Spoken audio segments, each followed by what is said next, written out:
Hello everyone, my name is Rajesh Singh Kushwaha. I am from Sri Keja Polytechnic College. Subject EBC, Chapter 5, Lecture number 4, Lighting Protection System in Building.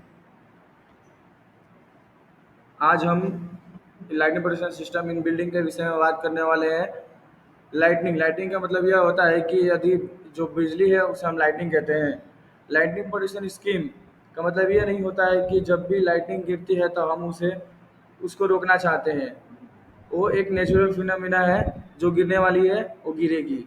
Lighting protection system मतलब ये होता है कि जब भी lightning गिरना चाह रही है तो हम उससे अपने बिल्डिंग को डैमेज होने से कितना बचा सकते हैं, और उसमें कंपोनेंट्स और इक्विपमेंट्स लगे हुए हैं उसे कम से कम डैमेज होने दें। लाइटिंग जब भी गिरती है लगभग बिल्डिंग के दोनों पार्ट्स को डैमेज करती है, एक्सटर्नल पार्ट्स और इंटरनल पार्ट्स को डैमेज करती है। तो उसके लिए हम दो प्रोटेक्शन इस्तेमाल करते हैं। फर्स्ट है एक्सटर्नल प्रोटेक्शन सिस्टम और सेकंड है internal protection system in building. तो लाइटिंग प्रोटेक्शन सिस्टम का मतलब ये है, इसमें लगभग इतने पार्ट्स होते हैं।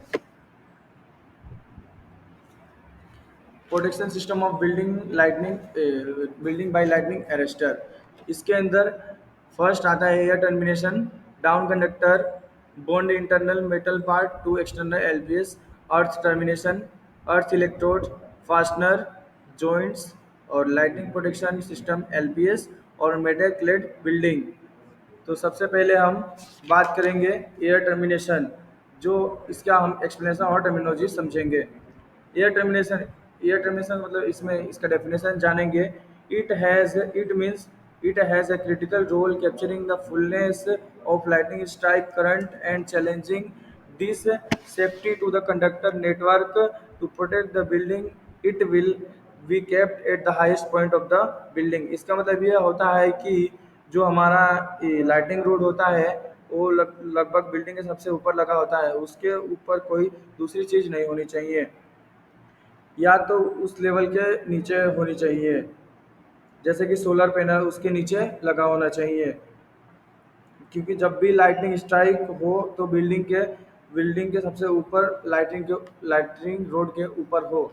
ऐसे बोले तो इसके बाद आता है डाउन कंडक्टर। इसका मतलब यह होता है कि once the lightning is distribute then the lightning coming down to the earth is done by with the help of down conductor.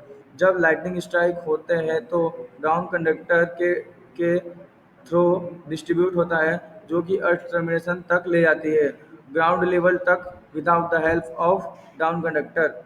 उसके बाद आता है बॉन्ड। बॉन्ड होता है जो connecting the internal lighting protection system LPS, external lighting protection, जो internal और external को कनेक्ट करता है उसे हम बॉन्ड कहते हैं। उसके बाद आता है earth termination. It means where the down conductor is finish. जहाँ पर डाउन कंडक्टर खलास होता है वहाँ पर अर्थ टर्मिनेशन स्टार्ट होता है। उसके बाद आता है अर्थ इलेक्ट्रोड।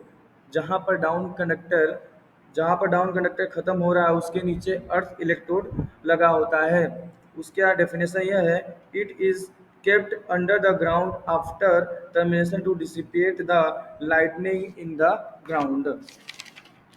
उसके बाद आता है fastener. Fastener to tie the conductor with the structure joint. जो हमारे कंडक्टर लगे हुए हैं बिल्डिंग में, फास्टनर की मदद से हम उसे टाई करते हैं और उसे हम हैंग करते हैं। उसके बाद आता है जॉइंट्स। जॉइंट्स जॉइंट्स में ये होता है कि जो मैकेनिकल और इलेक्ट्रिकल पार्ट होते हैं लाइटिंग प्रोटेक्शन सिस्टम में, वो दोनों को अलग करता है। उसके बाद आया एलपीएस, लाइटिंग प्रोटेक्शन सिस्टम। हमने देखा कि लाइटिंग प्रोटेक्शन सिस्टम है जो बेसिकली दो टाइप के होते हैं। फर्स्ट होता है external lighting system protection system, और एक होता है इंटरनल लाइटिंग प्रोटेक्शन सिस्टम। अब हम मेटल क्लेड बिल्डिंग के बारे में बात करेंगे। If the building has more than one side of metal on it. ऐसे बोले तो metal clad is a type of exterior cladding metal of metal exterior cladding is basically to the protective outer covering the building। इसमें क्या होता है कि building के एक साइड मेटल का होता है और या इससे ज़्यादा हो सकता है। उसे हम एलपीएस लगाना बहुत ही ज़रूरी होता है। यदि हम एल उसमें लाइटिंग प्रोटेक्शन सिस्टम नहीं लगाते हैं तो यदि कोई वहाँ पर काम कर रहा हो या फिर कोई व्यक्ति वहाँ पे मौजूद हो, तो अगर लाइटनिंग गिरती है तो उससे लाइटनिंग लगने की ज़्यादा से ज़्यादा संभावना होगी। ये हमने देखा। उसके बाद हम इस फिगर में जो डेफिनेशन हमने देखा, ये हम उस फिगर की मदद से हम समझ सकते हैं। सबसे पहले एयर जो यहाँ पे एयर टर्मिनेशन दिया, वहाँ पे एक लाइटनिंग रोड लगा हुआ है। जब भी लाइटनिंग गिरती है तो उस रोड पे पहले गिरेगी। उसके बाद एयर टर्मिनेशन के थ्रू डाउन डिस्ट्रीब्यूट होगी। उसके बाद डाउन कंडक्टर के थ्रू नीचे आएगी। और उसके बाद अर्थ इलेक्ट्रोड के थ्रू वो ग्राउंड हो जाएगी। और उसके अंदर एक चीज़ बाकी रह गया, जो कि यहाँ पे जो नीचे ग्राउंड के पास वहाँ पे एक रिंग कंडक्टर आना चाहिए। रिंग कंडक्टर का काम यह होता है बेसिकली, जब हमारे घर के आजू बाजू पेड़ पौधे या झाड़ी बड़ी हो, अगर लाइटिंग गिरती है तो उस पर, अगर पेड़ पौधे पे गिरती है तो उसके थ्रू हमारे घर में आने की शक्यता होती है। यदि हम उसे अपने घर में नहीं आना देना चाहते हैं और उसे रोकना चाहते हैं, तो हम रिंग कंडक्टर का इस्तेमाल करके हम उसे ग्राउंड कर सकते हैं।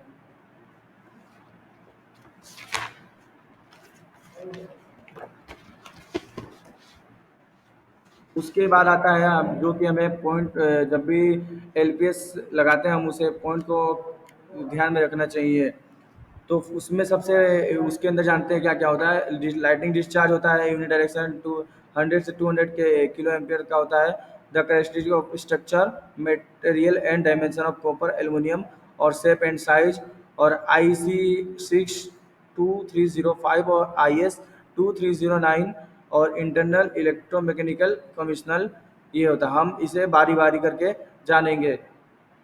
First, lightning discharge unit direction 200 से 200 किलो एम्पियर। ये यूनिट डायरेक्शन होता है। ये ऑलवेज एयर टू ग्राउंड जो इसे करंट होता है उसकी वैल्यू लगभग 100 एम्पियर से 200 किलो एम्पियर तक होता है। इससे पता कर सकते हैं कि जो लाइटनिंग की करंट की वैल्यू है, उससे केबल का साइज हम पता कर सकते हैं जो हम इसके लिए डिज़ाइन करना चाह रहे हैं। उसके बाद आता है characteristic of structure.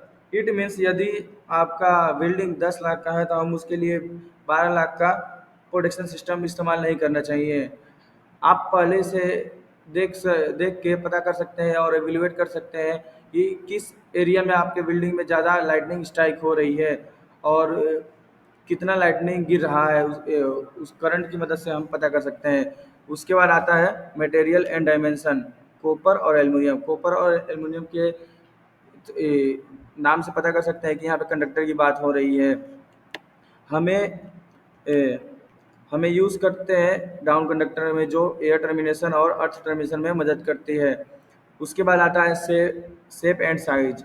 Shape and size में कंडक्टर की साइज और शेप को हम मापते हैं। एब्स्ट्रैक्ट, उसके अंदर दो दो टाइप के होते हैं, एब्स्ट्रैक्ट टाइप और राउंड टाइप के दो कंडक्टर होते हैं। कंडक्टर यूज़ करना चाह रहे हैं तो ये सब पॉइंट हमें ध्यान में रखना चाहिए।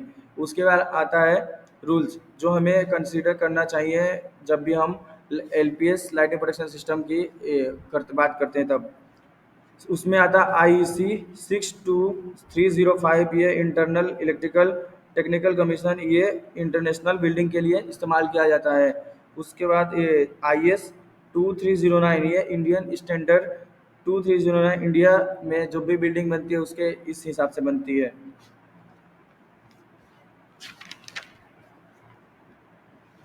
उसके बाद आता है method of designing of air termination system. इसका मतलब ये होता है कि जब भी हम एयर टर्मिनेशन डिज़ाइन करते हैं, ये 3 मेथड का इस्तेमाल कर सकते हैं। फर्स्ट, ये लाइटिंग इलेक्ट्रोड जो बिल्डिंग में लगी होते हैं, जिस पे लाइटिंग स्ट्राइक होता है उसे लगाने के 3 तरीके होते हैं। फर्स्ट है रोलिंग स्फीयर और इलेक्ट्रोज्योमेट्रिक मॉडल। इसका मतलब ये होता है कि आपको पता है कि आपके बिल्डिंग के किस एरिया में सबसे ज़्यादा लाइटिंग स्ट्राइक हो रही है, तो हमें एक रेडियस लेना है। रेडियस में एक स्फीयर बनता है। स्फीयर बिल्डिंग के जिस पार्ट को है तो वहाँ उस एरिया तक हमें एयर टर्मिनेशन दे सकता है। सेकेंड है प्रोटेक्शन एंगल मेथड, 25 से 55 डिग्री तक। प्रोटेक्शन एंगल मेथड में एक लाइटनिंग लाइटनिंग रोड होता है जिसका एंगल 25 से 55 डिग्री फिक्स किया होता है, वो उतने एरिया में ही टर्मिनेशन दे सकता है, 25 से 25 डिग्री में ही दे सकता है। ये अगर उससे ज़्यादा हमें एरिया में एयर टर्मिनेशन चाहिए तो हमें एक और अर्थ लाइटिंग रोड डालना पड़ेगा। उसके बाद आता है थर्ड और लास्ट वन, मेश कॉन्सेप्ट जो है उसे, जो हम सबसे ज़्यादा उसे सब स्टेशन में इस्तेमाल करते हैं और फ्लैट सरफेस पे यूज़ करना किया जाता है। मेश कॉन्सेप्ट में जाली जैसे मेश कॉन्सेप्ट जो होता है वो जाली जैसा होता है। कहीं भी फ्लैट सरफेस है और हम वहाँ पे एयर टर्मिनेशन पाना चाह रहे हैं तो आप जाली बिछा के एयर टर्मिनेशन पा सकते हैं। Thank you everyone, my topic is over now.